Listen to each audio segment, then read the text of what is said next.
So here we are with the new Koenigsegg Gemera. It's summertime here in beautiful Båstad, Sweden, and I thought it was time for a little update to, again, speak a little bit about this amazing machine we have created.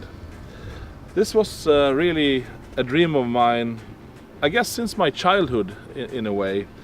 A friend of mine's father, he bought a Lotus XL SE, one of the world's first full four-seater sports cars. When I say full four-seater, I would say maybe not as full as this one, but at least you could sit in the rear. And I had really fond childhood memories from those days. And about 15 years ago I started sketching on what became the Gemera in the end. At that time we did not have access to the kind of development tools we have today, or the engine or propulsion technology that really enabled the Gemera to have this amazing package where it truly looks like a mid-engine sports car, that it is. It's very compact, very dynamic, but still you can fit 4 2-meter persons in this car and 4 carry-on luggage sets. That is absolutely unheard of with this form factor. It is really a dream that is fulfilled for me, and I have to pinch myself when I look at the end result. It looks even better than my wildest dreams, actually. And the performance of this machine is truly out of this world. We're talking 0 to 100 kilometers per hour in under 2 seconds. We're talking 0 to 200 under 5 seconds. And it keeps on going on like that up until over 400 kilometers per hour. In the end we will see how fast it is, but the numbers are just staggering. The technology in this car is also otherworldly in many ways. We have a newly developed Koenigsegg engine, which we call the Tiny Friendly Giant. A 3-cylinder, a 2-liter 3-cylinder with 2 turbos and Freevalve technology that can run on completely renewable fuels. In combination with electric propulsion, this car can be as environmentally conscious or benign as a pure electric car, especially if you run it on pure alcohols and if you also get your electricity from renewable sources. The advantage of having this more complex drivetrain than just pure electric are several. We can have a much smaller battery pack, which means we can have more interior space.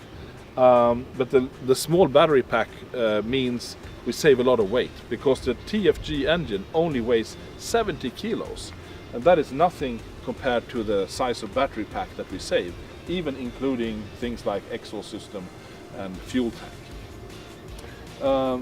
We have 4-wheel drive torque vectoring. On the rear it's pure electric, on the front it is the combustion engine with an electrical motor driving through a carbon fiber tube propshaft to the front axle, and there we have developed a torque vectoring differential. So rear wheel torque vectoring, front wheel torque vectoring, and front wheel steering and rear wheel steering, plus adaptable shock absorbers and ride height on the chassis.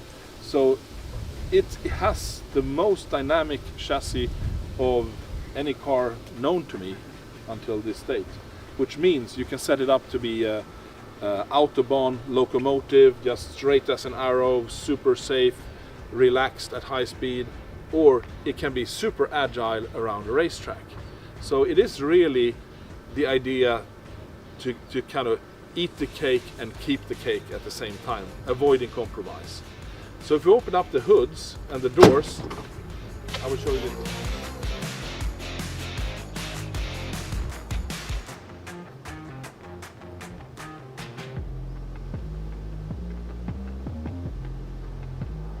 So we can start with showing the front luggage, which is not so big, but it fits, let's say, the driver's carry-on bag.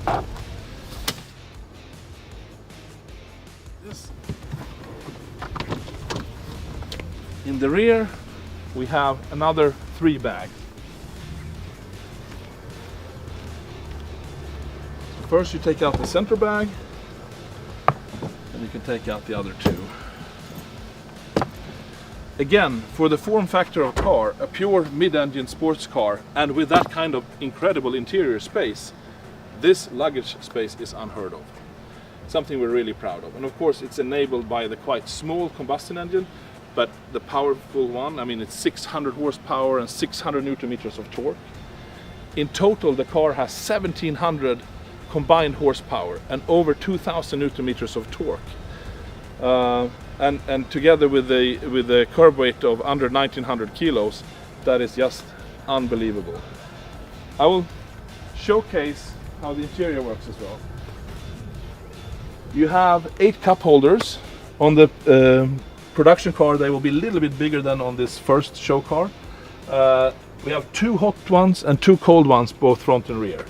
And in the rear you have a full infotainment system that can display internet, Netflix, you can look at the cameras around the car, you can record data when the car is driving. We have memory foam seats like we pioneered on the first CC8S almost 20 years ago. That idea never grows old. They mold themselves to your body, so they're really comfortable, even though they're very, very thin. The front seats are carbon fiber monocoque seats, and as we have integrated seat belts, normally a seat becomes very, very heavy when you have to have the structure strong up here for the seat belt. But with a hollow monocoque seat, which is actually manufactured with the same technology as the wheels, where we have our air core technology to make it as light and strong as possible. The seat weighs under 20 kilos with the seat belt mechanism. Unheard of for that type of seat. So I will enter now in the rear seat, just to show this is just staying where it is. I will go in. It's sort of easy, you don't have to move the seat. I have plenty of space. I am 186 centimeters tall, which is fairly tall.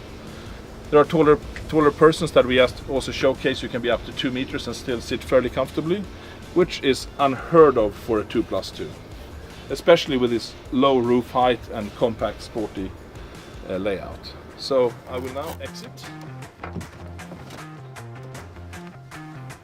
And without moving the seat, I will enter.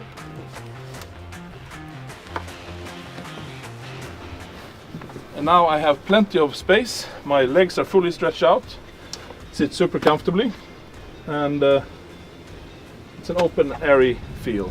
So this is really something we're proud of. This super unusual, super practical packaging of the car. Still, it's a true Koenigsegg in its form factor. Wraparound screen, smooth, aerodynamic, simple shapes, relatively short overhangs, and simple Scandinavian surface styling. So I think, yeah, that's it for today. Enjoy the summer. Cheers. Take care.